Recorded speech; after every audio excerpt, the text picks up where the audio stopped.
What is up, guys? Jake from OneHive here with a quick video just updating the situation on the friendly challenge.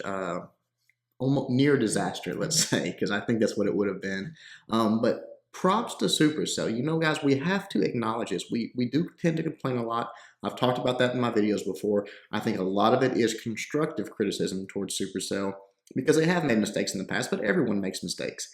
And in the past, they just didn't react. They didn't respond. They didn't communicate with their player base, and that has changed so drastically in the last, let's say, I don't know, 3-4 months this year, basically. And so we've got to give credit where credit's due. They listened to us. There was a huge problem that maybe they didn't see, because I can tell you when this was released into the private chats, there was literally no intention of tweaking this in any form or fashion. And it's because of you guys. I mean, they heard you, you know. It doesn't matter if I don't like something or if, you know, one of the other YouTubers, if they don't like something, it doesn't matter. But when you guys say, hey, wait a minute, we want this change, and you say it in one voice, and it's a large group, all of a sudden they start hearing it, and they start making changes. And so I want to give you guys credit. I didn't see a lot of I hate Supercell, F you Supercell. It was like, please don't do this. A lot of suggestions about how to fix it. And honestly, I think they came up with a very reasonable, good alternative. So let's just go over it, talk about what the changes actually are that they implemented into this system that is going to prevent abuse, in my opinion.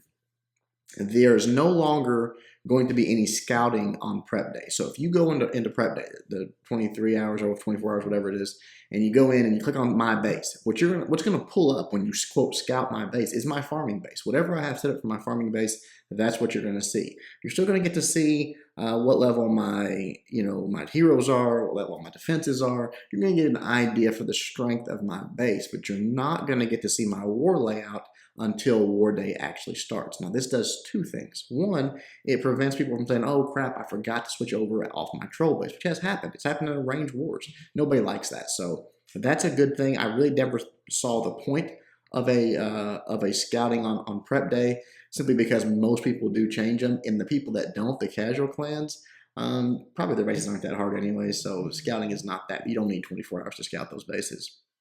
So big props there. That's a good adjustment. But the reason they did it more so than anything is they put a 24-hour timer on the challenge, the friendly challenge system. So let me explain. You've got 6 bases in your arsenal right now. If you've got all of those bases built, when the update drops, you will literally be able to immediately put any of your bases up for challenge, and any of your clanmates can attack them, practice them, whatever. Nothing is going to stop you from doing it. But the but here, when you make a change to one of those bases, i.e. if you were to try to copy a war base, you cannot issue that as a friendly challenge until 24 hours later. So the war would be over.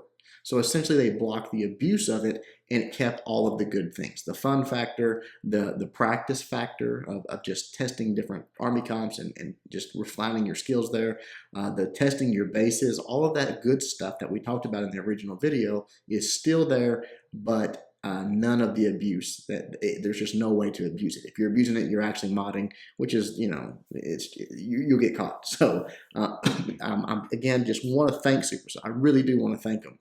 I want to thank Galadon. I think he put a lot of weight behind that. When a guy with over 1 million subscribers says, hey, I think this is what we ought to do, there's no downside to it, and lets people like me and Ash and Powerman get on his stream and discuss it, it makes a difference. And so I really do appreciate that. I think he was very, man, he was great. He really was. He listened. He gave his input. When there was something he thought, okay, my niche or the more casual player wouldn't like it, he wasn't afraid to speak up to that. But when we came to this final thing of what about this idea, he was like, I don't see the downside. Not for the casual player, not for you guys, obviously, and not for everybody in between. And that's essentially what got implemented into the game. So I think he had a big part in that, and I want to thank him publicly. It really is appreciated. It means a lot. When people like him and Pat get behind stuff, stuff tends to get done. So you guys need to be thanking them too as well. So Very excited, very glad. I think all the modders were, they were celebrating probably a little bit too early, but it was looking that way. I'm telling you guys, there was no indication that this was going to be able to be changed before the update dropped. But because of y'all, because of people like Galadon, etc., it got done. So it's a good day. It's a good thing. Trust me. This is a good thing. This is a disaster averted. It could have been bad. It could have been bad. So thank you to Supercell. Thank you for listening. Again, forget this one incident. Thank you for changing directions and starting to listen to the community, communicate with the community. It's improved 10 times. It's been improved 10 times this year over what it's been previous when I've been playing Clash. So please continue to do that. It does make the game more enjoyable, and it also lets your players know that you care, what they think, what they want, etc. You're gonna have a happier player base if you keep doing this. I'm just letting you know. So thank you, Supercell. Thank you everybody that supported it. I hope you guys are excited. Until next time, Jake from OneHive, doing my best to help you guys suck less.